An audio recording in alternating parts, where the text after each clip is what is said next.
estamos de volta no nosso momento da educação inclusiva aqui no Educa Recife. Eu sou a professora Ivânia França e este é o meu sinal. Estamos com a intérprete de Libras, Mirelle. Então, vamos continuar falando sobre a nossa temática do AEE para o estudante cego e com baixa visão. Mas antes de começar a nossa temática tão importante, hoje temos uma convidada especial, a nossa especialista em educação especial, Ana Regina. Muito prazer, Ana. Obrigada, Ivânia. Meu nome é Ana Regina, esse é o meu sinal. Eu sou uma mulher morena, tenho cabelos compridos, escovados, claro, né? Linda! Traz uma camisa amarela e uma calça azul. Então, ela hoje vai conversar um pouco com a gente sobre esse momento com o professor do AE para o estudante com baixa visão. Mas antes, onde é que você pode encontrar a educação inclusiva? Na TV Alep, no horário das 8h45 às 9h, e temos a reprise de 18h45 às 19h no canal 10.2. E também no YouTube, no canal do Educa Recife. Vamos lá para a nossa temática, AE para o estudante com baixa visão. É um tema tão importante, não é, Ana? E tão significativo esse público que está cada vez mais aparecendo nas escolas. E você, professor do AE, é importante esse momento com Ana. Observe as contribuições que ela trouxe. Ela vai começar falando sobre o que é a baixa visão, Ana. Primeiro de tudo, eu queria parabenizar pela sua fala, uma vez que tudo que você falou anteriormente, né, já dá uma dimensão do atendimento para o aluno com baixa visão. Sim. Né, e contempla muito bem tanto baixa visão como cego. E agora vamos falar um pouquinho sobre o que vem a ser a baixa visão, né? Sim. Então, muita gente acredita que baixa visão é qualquer pessoa que usa um óculos de grau forte. Mas, na verdade, não é bem assim, né? Para ser baixa visão, antes de mais nada, a pessoa tem que ter passado por todos os procedimentos médicos possíveis e imagináveis, né? Então, Sim. Passou por cirurgia, passou por fisioterapia, usou medicação e nada corrigiu, né? Então, se a pessoa não corrigiu e tem uma grande dificuldade para visualizar uma imagem, ela pode sim ser qualificada como baixa visão, mas só quem pode dar essa definição é o médico para o aluno, né? Mas aí eu vou falar grosseiramente do que vem a ser a baixa visão, mostrando aqui nesse olhinho, uma simulação. Ele está aumentado 80 vezes, esse olho, e eu vou abrir ele aqui para mostrar só a parte interna dele, né? Então, essa parte azul por fora é chamada de esclera, é o branco do olho, é visível a olho nu, né? E imaginando que esse olho está cortado, então, lá dentro nós temos 3 camadas. A segunda, que aqui está em azul escuro, é a chamada coroide. Ela é uma estrutura extremamente pigmentada e que nutre a retina. E a terceira e última camada é a retina. É ela quem faz o processo de visão. Mas na retina, a 10 graus do nervo óptico, nós temos uma estrutura chamada fóvea, ou região macular, e é nela que se encontra um tipo de célula, que é chamada célula cone, e ela é especializada na visão de detalhes. Então, uma pessoa que tem deficiência nessas células vai ter dificuldade para ver detalhes. E afastado das células cones, né, mais para a periferia, nós temos as células bastonetes, que são responsáveis, né, pela visão chamada noturna. E essa visão é uma visão mais grosseira. Então, existem pessoas que têm deficiência dessas células, essas pessoas vão conseguir ler, vão conseguir escrever, mas vão ter dificuldade na locomoção, né? Então, é caracterizado baixa visão. Baixa visão, com certeza. Sim, sim. Tanto a pessoa que tem deficiência nas células cone, como a que tem deficiência nas células bastonetes. Vai depender da patologia. Cada patologia se apresenta de uma forma. Ela pode ter só uma ou as duas né, unificadas nessa deficiência. Entendo. Então, por isso que é tão importante, não é, Ana? Primeiro, conhecer bem esse estudante. Isso. Não é porque tem baixa visão que é único para todos eles. Exatamente. Não é isso? E qual é a dificuldade que um estudante com baixa visão, ele realmente enfrenta? Ou o que é mais comum, Ana?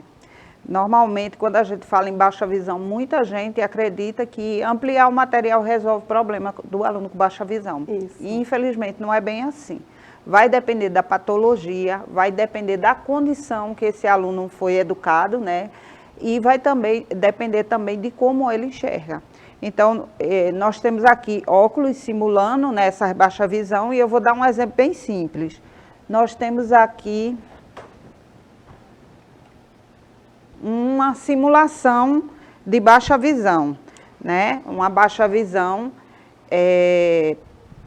da visão central. Então, esse aluno que tem deficiência na visão central, ele vai ter dificuldade para ver detalhes, que é uma visão mais especializada, que é o tipo de visão que nós utilizamos na escrita e na leitura, ou seja, na escola. Então, esse aluno vai ter dificuldade durante todo o processo escolar dele, né? Por outro lado, nós temos um outro tipo de baixa visão aqui, que é esse aqui, ó, que esse óculos simula uma visão, uma retinose pigmentar. Então, esse aluno perdeu toda a visão periférica e ficou só com a central. Esse aluno aqui não vai precisar de adaptação nenhuma, no entanto, ele vai se afastar para ver melhor, porque o ângulo de visão dele é pequeno, e ele, quanto menor a letra para esse tipo de aluno, vai ser melhor.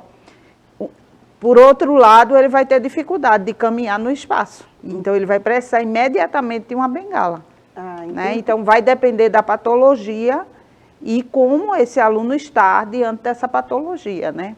Então, em outros momentos de nossa educação, inclusive aqui, falamos sobre essa perda do espaço, não é, Ana? Porque essa visão central.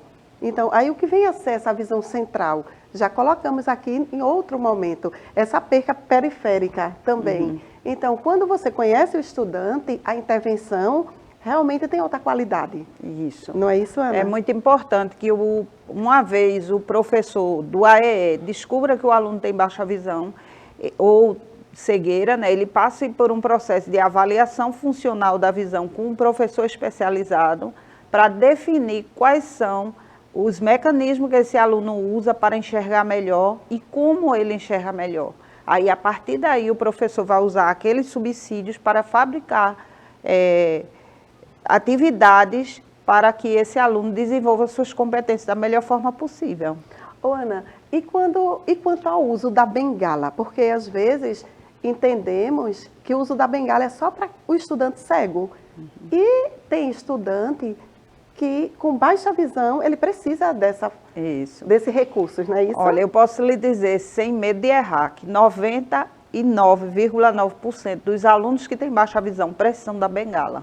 Né? Isso é uma necessidade real, porque normalmente o aluno com baixa visão, ele só enxerga no máximo a 2 metros de distância, né? E o chão muitas vezes está nessa distância dele. Então, se ele não tem uma visão boa para distante, ele vai precisar de uma bengala. Mas, infelizmente, a maior parte das pessoas que têm baixa visão, eles não aceitam a bengala. Por isso que eu achei muito pertinente sua fala, quando disse, logo no comecinho, dizendo que é um papel do professor do AEE criar um vínculo com esse aluno, para quê? Para que a partir do trabalho que ele desenvolva, ele consiga, né, trazer e sensibilizar esse aluno para as possibilidades dele. Porque se ele conseguir fazer esse papel, no futuro ele vai aceitar a bengala. É verdade, a autonomia realmente vai acontecer. Isso. Não é, Ana? E qual o primeiro passo para trabalhar com o aluno, com esse estudante que tem baixa visão? Você já contemplou no início, mas é bom sempre estar assim, colocando e voltando, você está voltando a essa fala que é importante, o professor conhecer esse estudante. Isso. Também muito pertinente sua fala quando você disse que é necessário criar um vínculo com o aluno. Eu acredito que todo o trabalho pedagógico, seja ele no AEE ou em sala de aula, a primeira grande opção do professor, o primeiro compromisso que ele tem é com o aluno, de ver e acreditar naquela possibilidade, né, de investir naquele aluno algo para que esse aluno se acredite capaz, que é o que na maioria das vezes falta, né? Então, se esse aluno vem desmotivado para essa escola e chega na escola, encontra um professor que não acredita nele, então, gente, o trabalho está perdido.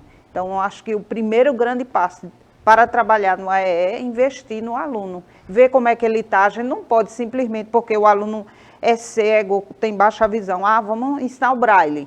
E como está a cabeça desse menino? Será que ele aceita esse braille? Será que ele aceitou a cegueira? Porque se ele não tiver ainda passado pelo processo de luto e você empurra o braille goela abaixo, ele certamente vai desistir da escola. Gente, esse momento está sendo assim, muito pertinente, muito significativo, que está passando rápido. E é uma pena, não é? Está passando tão rápido. Mas, Ana, e que atividades podemos trabalhar o AE, não é? O nosso público-alvo, com esses estudantes com baixa visão? Como é que podemos fazer esse trabalho para ajudar, para contemplar esses estudantes? Veja, é muito importante para o professor de AE entender que a visão, né, a habilidade visual, ela tem a ver com analisar, interpretar e armazenar no cérebro as informações visuais. Sim. E para fazer isso, o aluno tem que ter desenvolvido uma série de habilidades, que são essas habilidades que o professor vai tentar desenvolver no aluno na sala do AEE. E aí é uma confusão muito grande, porque a maioria dos professores, quando vem o professor de AEE, acredita que o professor vai ali para reforçar, para dar reforço num trabalho feito em sala de aula. E não é bem assim. O professor do AEE, ele vai fechar as lacunas que eram para ter sido construídas lá atrás, no processo da infância daquele aluno que foi super protegido. Então, no caso das habilidades visuais, nós temos a análise e síntese, que é a capacidade do aluno de ver um objeto e decompor aquele objeto em partes menores, ou se não, montar, como a gente usa quebra-cabeça, como os materiais que foram descritos nas aulas anteriores, né? A discriminação visual, que é justamente aquela visão de detalhes, de ver onde está o detalhe, de observar o objeto e conseguir identificar os pormenores desse objeto, né? A sequência visual, que é justamente conseguir, dentro de uma sequência, perceber que aquilo obedece uma norma, né? Então, por exemplo, aquelas brincadeiras que a gente faz com forma geométrica, quadrado, quadrado, círculo, retângulo. Então, a criança conseguir deduzir essa sequência, né? A figura fundo, que é importantíssima na escrita e na leitura. Muita gente pensa que não, mas aquela brincadeira com figura fundo faz com que a criança identifique uma forma através de uma sequenciação visual que ele vai fazer. A constância de forma, que é a capacidade do aluno de perceber dentro de um objeto uma determinada forma. Então, é muito curioso, por exemplo, quando uma criança brincando morde um biscoito, eita, mamãe, parece uma bola, porque ela está fazendo uma associação de um objeto com outro, né? Isso. E muitas vezes isso, na criança com deficiência, ou é desprezado ou não acontece, ou não é reforçado, né? A associação e integração visual, que também é aquela capacidade da criança ver uma imagem e associar aquela imagem a um outro objeto. Isso também é muito importante no processo de escrita e leitura, e é desprezado quando a criança com deficiência visual, né, passa pelo processo de alfabetização. Muito importante, Ana, a sua fala, quando você diz que o AE, ele não está ali para reforçar, porque muitas vezes os professores confundem, não é? Exatamente. Essa prática do AE, que vai muito além.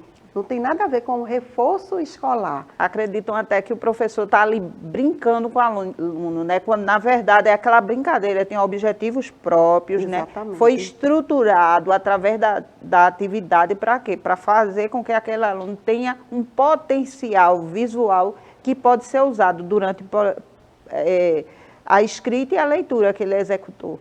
Então, o professor tendo ciência de como aquele aluno enxerga e que materiais e que artifício ele vai usar para que esse aluno avance na escolaridade, vai ser ótimo para o seu aluno. É verdade. Ana, eu quero te agradecer.